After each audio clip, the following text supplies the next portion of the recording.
Robert, if you could pick one moment in your career that could inspire a deceased historical figure during a downtime in their life, which career moment of yours would you select and why? Which deceased historical figure would you be hoping to inspire and why? If I had to pick one moment, I was doing a theater, and it was dress rehearsal, and I was doing this big speech in front of my dead father. The director yells at me from the top row in the balcony and goes, "What are you doing?"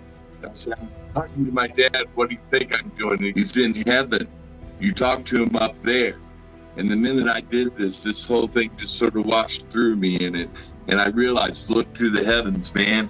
Always look to the heavens. And listen, the historical figure that I would choose to speak with, here I'm going to go with George Washington, because he was always my hero. I was a kid growing up in West Virginia, the hills, and it always amazed me that he surveyed this land that I was living on. We're free to talk about what we like to talk about because of George Washington. He was facing a machine, the world's greatest army, and they couldn't make him quit, even though he was losing engagement after engagement. So that's who I would want to hang out with. I don't know how I would be able to inspire them, but I would just say, never quit, look to the heavens. And I got to say, being in the room with these two guys, well, I want them both on my team, okay? And Avi, you can come along too. Oh, there you go. Well, like Robert, it's not about one moment in my career. It's kind of the duration of my career that I think this gentleman would appreciate and be inspired by. And like Robert, I picked the president, Teddy Roosevelt, a wrestler, a soldier, Rough Rider. Being out in nature is something that I'm an outdoorsman and something that I appreciate greatly.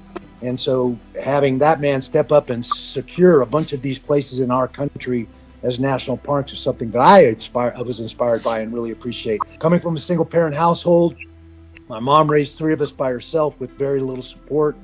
I could have used that as an excuse to make a lot of very piss poor decisions and ended up in a lot different place. Instead of those coaches stepping up and filling that void of a lack of a father, you know, when I needed a kick in the butt, they were the guys that stepped up and did that. When I needed an arm around my shoulder and say, hey, they were the guys that did that. Coach Casebeer, Coach McAvoy, Coach Winter, you know, setting those goals, telling my mom, hey, Mom, I want to be a state champion next year, my senior year. I need to quit this job. That means I can't pay for my gas and my car insurance. She stepped up and said, hey, I'll cover that stuff during wrestling season and get on that path, knocking down those daily and weekly things I believed I needed to get there, to win that state championship and see my hand get raised. Getting my girlfriend pregnant, let's be honest, and had a kid on the way. I was not going to be like my dad was. So I got married at 18 years old. I thought wrestling was done for me and joined the Army to support a family. Little did I know the Inter-Service Championship qualified me for the Olympic trials. And so I was off and running again. And ultimately that wrestling led me to a college degree in foreign language and literature, writing poetry. The Man in the Arena, one of my favorites of all time. And he wrote that. So Teddy Roosevelt's the guy I would hope to inspire with my journey. But it was something that happened to me before I even got, known on the football field. I went back and forth between California and Nebraska. Going out there with my brother, my two older brothers and older sister, we had stopped in Arizona just for a pit stop, Greyhound pit stop, as usual. And my mom did notice that I was acting weird, like I was dehydrated, like I was coughing. It was something that tipped her off. My sister told me the story where she took me to the local hospital where we were near and had me checked into emergency. And the doctor, examined me, hit me with some IVs. I guess I was dehydrated. He came out from my room and told my mom, I don't know what tipped you off to get your son, your young 2-year-old son, into the hospital, but I'm glad you did it, because if you didn't, he probably would have died from dehydration. And then 8-year-old to 15, 14-year-old mine, I remember doing things where my mom and dad were like, you're a different kid. Or my brothers be like, you do things a little, like, how'd you figure out to do that or say that to your teammates? And then I remember my first season in Little League football, and we had this crosstown rival team named Kingswood. They were well coached. They always kicked everybody's butt. And that's all I heard about during this training camp. So I got voted team captain, and from that game, we ended up losing that game, but we lost in double overtime by 1 point. And I said this to my teammates. I said, look, in my head, I'm ready to go undefeated because we owe them a punch in the gut too. I'll say in the long and short of it, my teammates they took heed to it. We went 11-0, and we ended up beating that team in the championship game for the city championship, Little League City Championship, 42-13. To see that moment for me to inspire them would be a guy that, I'm gonna go into the sports realm. He had some tough up and down moments in his career. Was Walter Payton. One of his things was never die easy. And so if he had a down moment, and he see me as a young kid coming out of that, whatever that virus was, and surviving, but then inspiring my teammates as I go along in my life and other facets of my life, from football to baseball to school or whatever, I hope that could help inspire him. You name 3 things that we can do to measure the productivity of a society. The first thing, the most important thing, is the birth rate. We have to, Hungary and Romania right now are paying their citizens to have children. This is a problem throughout the world as women have gone to work instead of being homemakers and raising children. So let's get the birth rate up. The second thing we can do to measure the productivity of society has to do with our giving. The Americans are very giving people. We send money all over the world. We help people that would be in trouble here at home.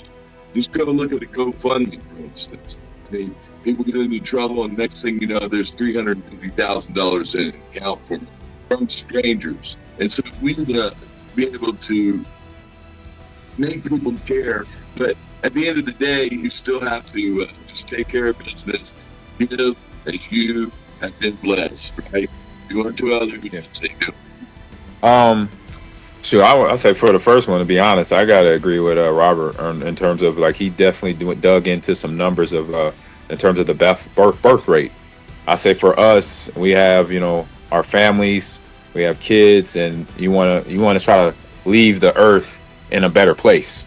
We're doing this show like this, but overall, that when we have our communion, we talk to one another. It's that face-to-face interaction, right? Yep.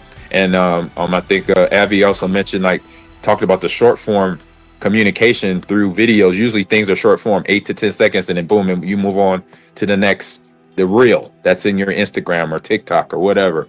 And nobody really pays attention and really has these long conversations like this, because then, like we all are, we're learning new things. Right. So I think we need to slow down, because it's the process, like Avi referenced. I can't wait that whole 2 minutes. I want to get it out now. I'm like, no, slow down and take it in.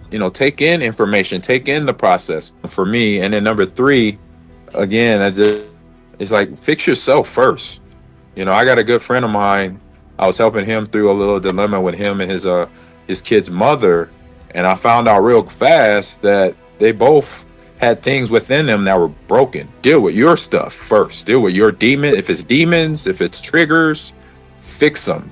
Become aware of them, because sometimes those triggers makes you react to other things, and sometimes it's the wrong reaction. Because I had something happen to me when I was a kid, and I had to confront the person, and that person was my family, big family. On my dad's side, I had a brother that did things to me when I was a kid. Again, I had a frame of reference to say, hey, one day I got to confront. Something told me to get past this. It didn't bother me. It didn't slow me down, but I knew I had to address that with the person that hurt me. Because if not, I was going to eventually, I could turn it around on somebody else and use that as an excuse to say my pain is going to be your pain. I'm a father of 5, 4 girls and a son. And I don't want their pain to be my pain. Well, first of all, I look at society as the entire realm, the entire globe. We're all in this together. We're all spinning on a rock through this universe together. War. We've got to stop killing each other. We've got to stop fighting each other. We find more ways to divide us through government and religion and every other thing you can think of. War is an absolute indicator of whether a society is flourishing or not. Hunger. There's a lot of people starving, as much as in this country as we say it's not happening here in America. It's supposed to be a first world country and all that. Now, still parasites here, still people starving in this country. That should not be happening. And that is an indication that we as a society are not flourishing. Unity. We're all humans. We need to start taking care of each other. And that starts with exactly what Ahman just said. You got to learn to love yourself first. We have to learn to love ourselves first before we can effectively love any other human on this planet. And that's where it starts. And, you know, I don't know if I should have. I told the gang once who was on here, I told the team that we had on, that there was one occasion, on only one, where I had no tolerance to break up with my ex-girlfriend because she wouldn't listen to me when I told her to stop rationing her toothpaste. She had to get that last squeeze out. That last squeeze. Squeeze. Get a new bar of toothpaste. God almighty. Don't you agree, like, the last 2% of toothpaste lasts longer than the first 98% of toothpaste? Well, I'm sure she was on your butt for leaving the seat up too. So let's be honest. Yeah, you're right. Yeah. Randy, I'm gonna give you a tree of options. Let me know which one you would pay for to see and why. Rocky Balboa as a neurosurgeon, Seinfeld as a correctional officer, or Rambo the talk show host. Oh. Wow. So you got Stallone in there twice. Twice. You're making this easy on me.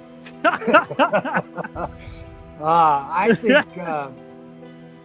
think Rambo as a talk show host would be an absolute blast. It might be a very short conversation, but I'm honored to call you guys friends and build this you're friendship.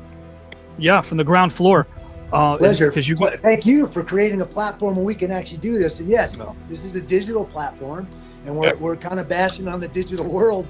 But at the end of the day, what are we doing? We're communicating face to face. We're being vulnerable. We're showing parts of ourselves that most people in the digital world do not do. So that's a major difference between what we're doing right here today and what most people are doing on this thing every day. Did you have a nice time, my friend? I had a great time. Great time. Awesome. Can't wait to do it again, to talk with you. And I love your topics, and I love the little anecdote of comedy with your would you pay for it? Would you not? That I love that. I love how you added that in to kind of break up the tension a little bit, because it gets serious, for the topic that we're talking about. You got to do that. So good job.